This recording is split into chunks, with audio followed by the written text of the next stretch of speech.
Saya selaku salah satu tim anggota kuasa penasihat hukum dari keluarga Yosua Huta Barat, memang hari ini kami menyimak agenda sidang tuntutan jaksa penuntut umum terhadap terdakwa Ferdi Sambo. Perlu kita ketahui bahwa Ferdi Sambo adalah pelaku utama, ya. Yang hari kemarin kita juga menyaksikan persidangan untuk terdakwa RR dan KM, yang mana juga pembacaan tuntutan.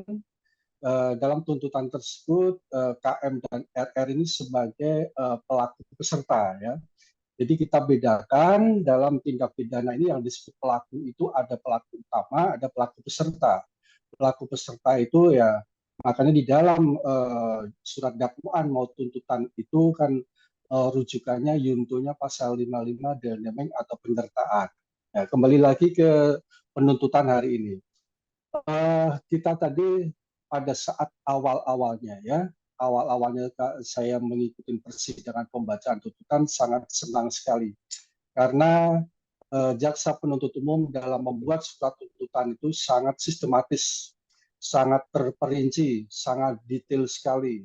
Bahkan fakta-fakta dalam persidangan itu sudah diungkapkan secara cermat, unsur-unsurnya, baik itu unsur mens reanya, niat, kehendak untuk pembunuhan berencananya, baik itu unsur perencanaannya, baik unsur pelaksanaannya. Jadi kalau menyimak analisa yuridis, analisa fakta-fakta, itu saya tadi mengamatinya cukup apresiat juga, ya, sangat sepertinya tidak ada celah-celah, atau kalaupun ada celah-celah bagi terdakwa atau penasihat hukum itu celahnya sangat kecil sekali untuk mematahkan dalil-dalil tuntutan, ya. Perlu kita ketahui, Tasya, bahwa bahwa surat dakwaan itu kan mengacu pada dugaan pembunuhan berencana pasal 340 primer, subsidiarnya 338 pembunuhan biasa, dan Yunto pasal 55. Itu dalam dakwaannya. Setelah proses-proses persidangan pemeriksaan bukti-bukti, kemudian pemeriksaan selesai, inilah tahap penuntutan. Nah, tahap penuntutan ini, waktu sebelum tahap penuntutan kemarin kami juga berharap agar jaksa membuat tuntutan pasal 340 pembunuhan berencana, bukan pembunuhan biasa dalam pasal subsidiarnya 338. Nah, ini hari tadi kemarin kita melihat sidang tuntutan KM dan RR, yang mana tuntutannya adalah pasal 340 pembunuhan berencana. Jadi ini sangat melegakan, ya, tuntutannya, ya. Sehingga kalau kemarin pelaku peserta saja sudah dituntut dengan pasal 340 Yunto 55, maka kemarin kami sudah bisa memprediksi berarti pelaku utamanya juga pasal 340 pembunuhan berencana. Jadi dari kemarin setelah pembacaan tuntutan terdakwa KM dan RR itu, ya, kami optimis pelaku utama sudah tidak bisa lepas dari tuntutan jeratan pasal pembunuhan berencana dengan hukuman maksimal, ya. Karena awal mulanya selama persidangan kita ketahui sangat giat sekali, baik terdakwa maupun penasihat terdakwa ini ingin menggeser pasal pembunuhan berencana menjadi pembunuhan biasa, ya. Tapi syukurlah hari ini tadi dibacakan surat tuntutan mengenai pasal 340 pembunuhan berencana dengan hukuman maksimal. Ya, tadi saya lanjutkan bahwa awal mulanya kami sangat senang sekali mendengarkan tuntutan dari JPI itu sangat substansional, sistematis, dan memenuhi aspek-aspek hukum.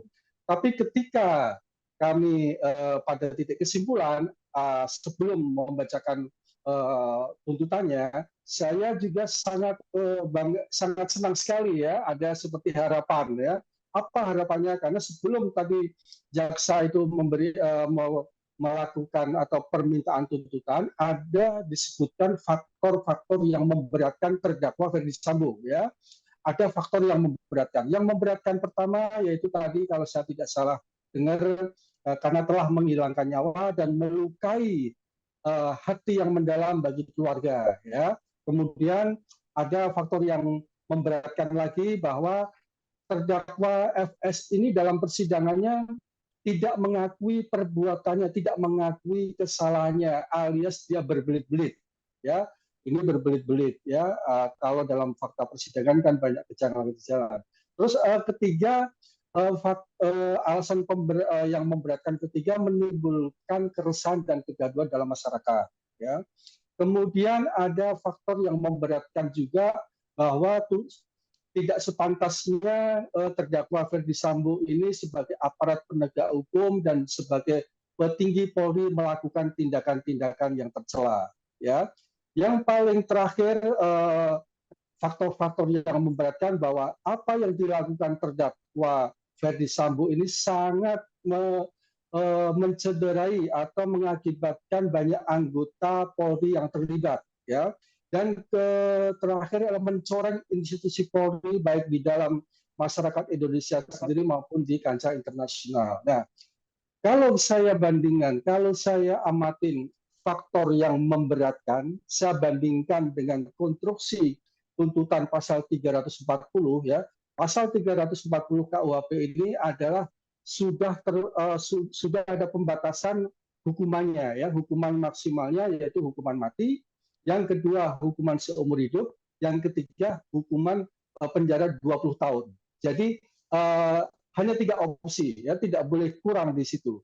Nah, ketika saya memperhatikan hal-hal yang memberatkan, saya kaitkan dengan pasal 340, saya tadi berharap jaksa penuntut umum meminta majelis hakim agar memutuskan bahwa terdakwa itu sah dan meyakinkan melakukan perbuatan pembunuhan berencana dengan hukuman maksimal yaitu hukuman mati. Tadinya kami berharap seperti itu, tapi ternyata jaksa penuntut umum menjatuhkan hukuman bagi terdakwa Sambo itu adalah hukuman seumur hidup. Nah, ini yang saya sudah komunikasi juga dengan pihak keluarga almarhum Yosua, ya tentunya bagi pihak keluarga sangat kecewa ya, karena pihak keluarga ini kan sudah kehilangan anaknya, sudah kehilangan nyawa bagi anak tercintanya yang menjadi tulang punggung keluarga ya. Karena tadi sudah dicantumkan juga dalam tuntutannya hal yang sangat memberatkan, yaitu melukai hati yang terdalam bagi keluarga ya.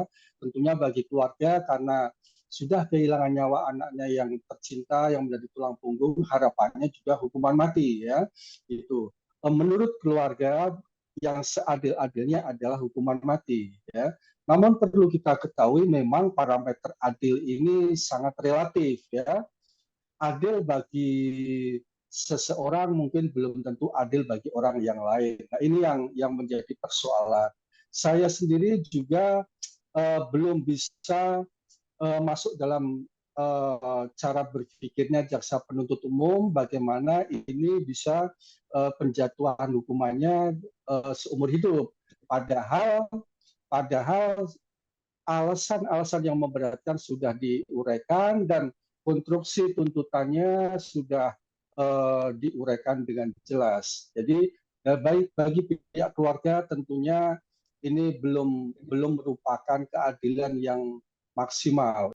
Ya, memang tadi malam pun kami setelah ada tuntutan dari pihak terdakwa KM maupun RR, ya untuk menyikapi dua terdakwa RR maupun KM ini pun juga sebetulnya dari pihak keluarga merasa kecewa dan sangat sangat ringan ya, karena antara harapan kami itu dari pihak pelaku peserta terdakwa KM itu tuntutannya paling minimal ya 10 tahun atau di atas 10 tahun.